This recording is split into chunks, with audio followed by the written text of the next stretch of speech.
இதை பற்றி மற்றவங்கலாம் என்ன நினைக்கிறீங்க?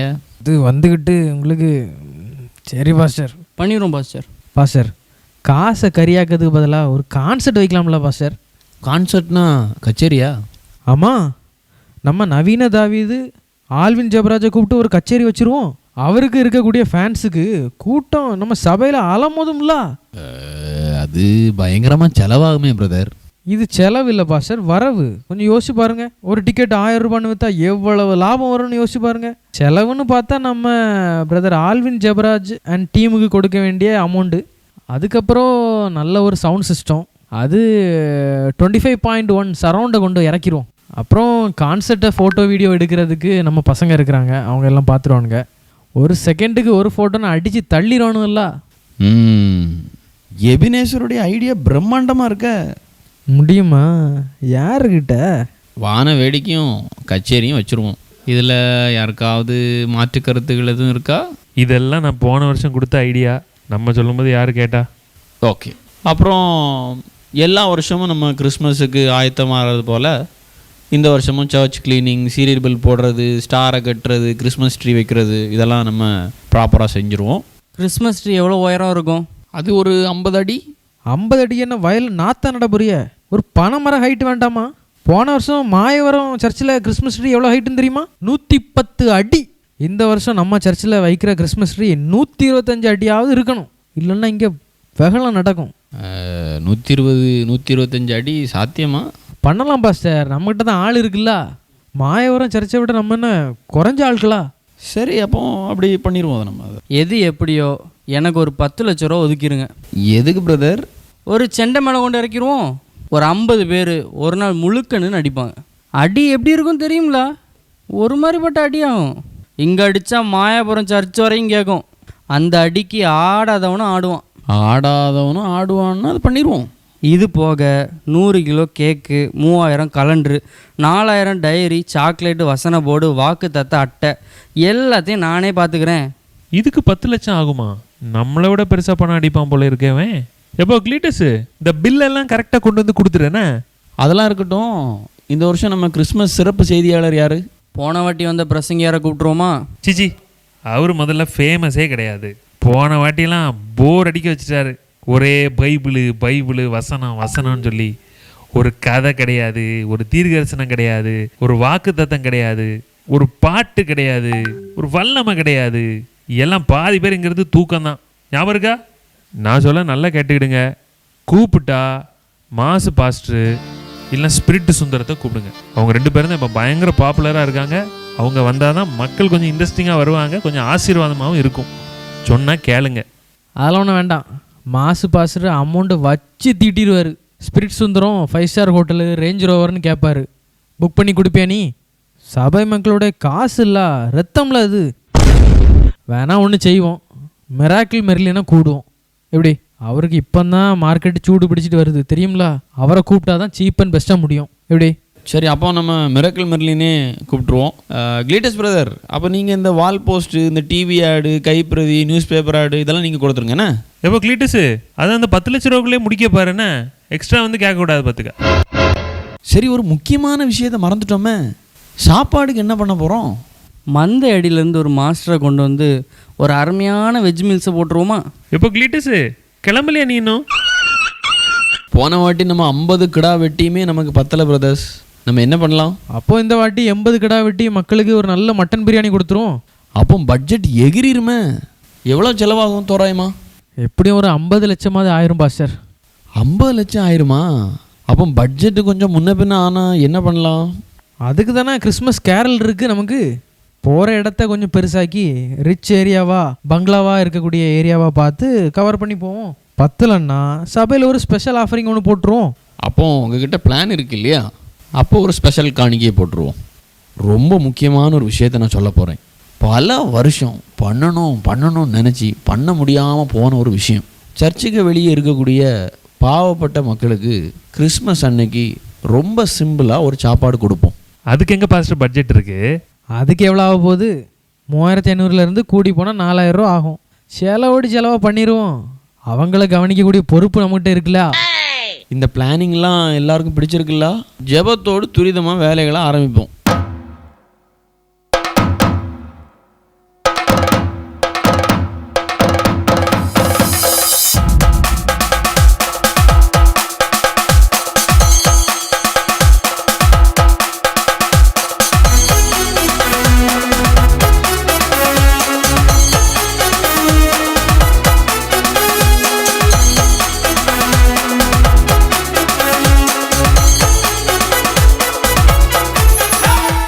என்ன பிரதர்ஸ், ஹாப்பி கிறிஸ்மஸ்.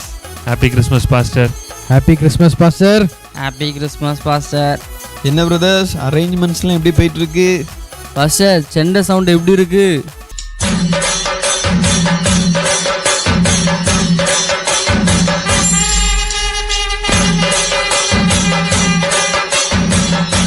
வேற லெவல். பாஸ்டர், இந்த கேக்கை வந்து சாப்பிட்டு பாருங்க.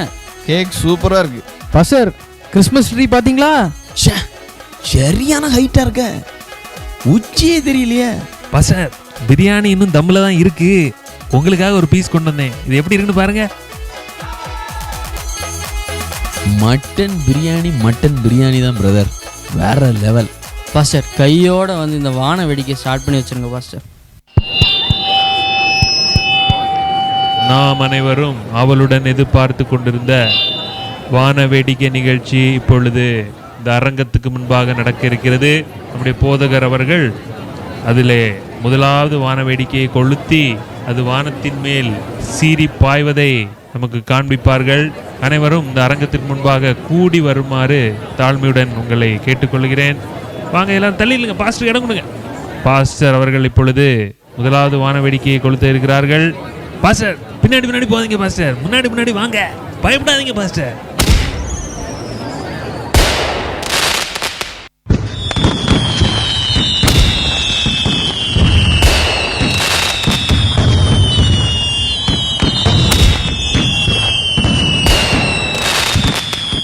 லீடர்ஸ் பிரதர், அந்த பாவப்பட்ட மக்களுக்கு கொடுக்கணும் வச்சிருந்த அந்த சாப்பாடு எடுத்து கொஞ்சம் கொடுத்துருங்க.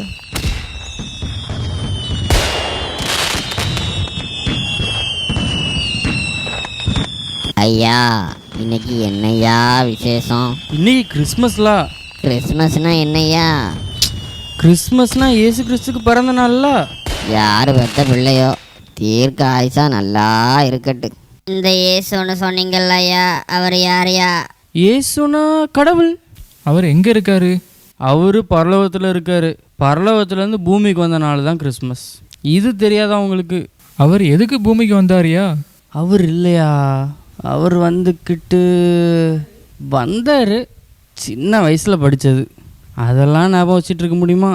பரலோகத்துலேருந்து வந்தார், அது மட்டும்தான் தெரியும். வந்தோமா, சாப்பாடு பொதிய வாங்கினோமா, போனோமான்னு இல்லாமல் கேள்வி வேற கேட்டுட்ருக்கான். இவன்ட்டு அது எப்படி தப்பிக்கலாம்? பேசாமல் எபினேசரை கோத்து விட்டுற வேண்டியதான். எபி இங்கே வா, ஐயாவுக்கு ஒரு சந்தேகமா, என்னன்னு கேட்டு கிளியர் பண்ணு. ஓ, எனக்கே நீ வேலை சொல்கிறியா? சரி, அதை நான் பார்த்துக்கிட்றேன். பாஸ்டர் மிராக்கிள் மெர்லின் ஏர்போர்ட் வந்திருக்காராம். நீ நம்ம பிலிப்பு பிரதருடைய அந்த எம்ஜி காரை எடுத்துகிட்டு போய் அவரை பிக்கப் பண்ணிடு. எனக்கே வேலை சொல்கிறியா? சரி, சொல்லுங்கள், என்ன கேள்வி? இவங்க ஏசு கிறிஸ்துன்னு ஒரு கடவுள் பரலோகத்திலிருந்து பூமிக்கு வந்தாருன்னு என்கிட்ட சொன்னாங்க. அவங்க ஏன் பூமிக்கு வந்தாருன்னு நான் கேட்டேன் ஐயா. அவ்வளவுதானே? மனுஷன் இருக்கக்கூடிய அவசரத்தில் கேள்வி. மத்தேயு 11:19 என்ன சொல்லுதுன்னா, மனுஷகுமாரன் போஜன பானம் பண்ணுகிறவராய் வந்தார். இதில் மனுஷகுமாரன்னா யாரு? இயேசு கிறிஸ்து. போஜனம்னா என்ன? சோறு. பானம்னா என்ன? தண்ணி. இப்போ புரியுதா இயேசு கிறிஸ்து எதற்காக வந்தாருன்னு? எனக்கு ஒன்றும் புரியலையே. சோறு தின்னு தண்ணி குடிக்க வந்தார். அதனால தான் நாங்கள் உங்களுக்கு சோறு கொடுக்கோம். தண்ணி அங்கே இருக்குது, வாங்கிடுங்க. நான் ஒருத்தரை உங்களுக்கு அறிமுகப்படுத்தி வைக்கிறேன். பிலிப்பு இங்கே வா. சொல்லிடே எபினேசரே. நான் இவருக்கு இயேசு கிறிஸ்து ஏன் பூமிக்கு வந்தார்ன்ற சத்தியத்தை தெளிவாக சொல்லி கொடுத்துட்டேன். நீ இன்னும் ஆழமாக அவருக்கு சொல்லி கொடுத்துரு. சரி, அதெல்லாம் நான் சொல்லிக் கொடுக்கேன். அங்கே வான வேடிக்கை ஒருத்தன் வாய்க்குள்ளே போயிட்டான், அது என்னென்னு போய் பாரு. நீ மட்டும்தான் வேலை வாங்குவியோ? நானும் வாங்குவேன்ல. போ. இவரே ஒரு அறகுறை, இவர் வேற தெளிவாக சொல்லி கொடுத்தாராம். உங்களுக்கு என்ன இப்போ? இவங்க ஏசு கிறிஸ்துன்னு ஒரு கடவுள் பரலோகத்திலிருந்து பூமிக்கு வந்தாருன்னு என்கிட்ட சொன்னாங்க. அவங்க ஏன் பூமிக்கு வந்தாருன்னு நான் கேட்டேன் ஐயா. இப்படிப்பட்ட விஷயங்கள்லாம் தெரிஞ்சுக்கணுன்னா அதுக்கு ஒரு சில குறைந்தபட்ச அடிப்படை தகுதிகள் வேணும். முதல்ல ஒரு சபையில் போய் சேரணும். அதுக்கப்புறம் வரியை ஒழுங்காக கட்டணும். அப்போ தான் கலர் தோட்டத்தில் இடம் கிடைக்கும். ஞானஸ்நானம் எடுக்கணும், பேரை மாற்றணும், வெள்ளையும் போடணும். அதுவும் ஃபுல் ஹேண்டு தான் போடணும். சும்மா இந்த ஆஃப் ஹேண்டு முக்கா கையெல்லாம் போடக்கூடாது. முடியை கட்டையாக வெட்டி தள்ளணும். குறிப்பாக நகையெல்லாம் கலத்திடணும். மீசையை வலித்து தள்ளிடணும். கையில் இருக்கிறது அவ்வளோத்தையும் காணிக்கையாக போட்டுடணும். எக்காரணம் கொண்டு சிரிச்சிடக்கூடாது. மறந்து கூட மருந்தை தொட்டுறக்கூடாது. இப்படிலாம் இருக்க முடியுமா உங்களால்? சும்மா போட்டுட்டு மனுஷனுக்கு பிராணனை வாங்கிட்டு அவசர நேரத்தில். எல்லாத்துக்கும் மேலே அபிஷேகத்தை வாங்கணும். பாஸ்டர் மிரக்கிள் மெர்லின் மாதிரி ஒரு ஆள் தலையில் கை வச்சு ஜெபம் பண்ணணும். அப்போ தான் அபிஷேகம் கிடைக்கும். அவர்லாம் அவங்க தலையில் கை வச்சு ஜெபிப்பாரா? ஆனால் பாஸ்டர் மிரக்கிள் மெர்லினே வந்துட்டாரு. கொஞ்சம் தள்ளுங்க. என்ன பிரதர்ஸ், எப்படி இருக்கீங்க? பிரைஸ் லார்ட் பாஸ்டர், எப்படி இருக்கீங்க? ஒன்றும் இல்லை பாஸ்டர், இவருக்கு ஏன் இயேசு பரலோகத்திலேருந்து பூமிக்கு வந்தாருன்னு ஒரு டவுட்டு. அதுக்கெல்லாம் ஒரு விசேஷித்த வெளிப்பாடு தேவை. இயேசு ஏன் பரலோகத்திலேருந்து பூமிக்கு வந்தாருன்னு தெரிஞ்சுக்கணும்னா நம்ம பூமியிலேருந்து பரலோகத்துக்கு போய் அவர்கிட்ட கேட்கணும். அதானே நியாயம்? என்ன பிரதர்ஸ், நான் அடிக்கடி போவேன். எங்க? பரலோகத்துக்கு தான். இன்னைக்கு ஆல்ரெடியே போயிட்டு வந்தாச்சு. நாளைக்கு போகும்போது அவர்கிட்டே கேட்டு சொல்கிறேன். சரியா? Power in the name of Jesus. Glory glory.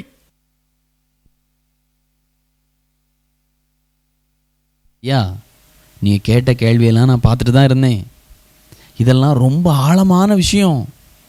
உங்களுக்கெல்லாம் அது புரியாது. ஏன் கூட இருக்கிறவங்களுக்கே அது தெரியாது. இன்னைக்கு கிறிஸ்மஸ். எதை குறிச்சும் யோசிக்காமல் சந்தோஷமாக இருங்க.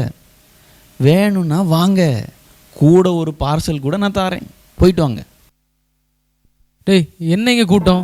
பிச்சைக்காரங்கெல்லாம் ஏன் பாஸ்டர் மெர்லின்ட்ட பேசுனீங்க? நீங்கெல்லாம் இங்கே நின்றுக்கிட்டு இருந்தீங்கன்னா பாஸ்டர் மெர்லின் எங்கள் சர்ச்சை பற்றி என்ன நினைப்பாரு? ஒரு நல்ல ட்ரெஸ்ஸும் கிடையாது, ஒன்றும் கிடையாது. வெளியே போ.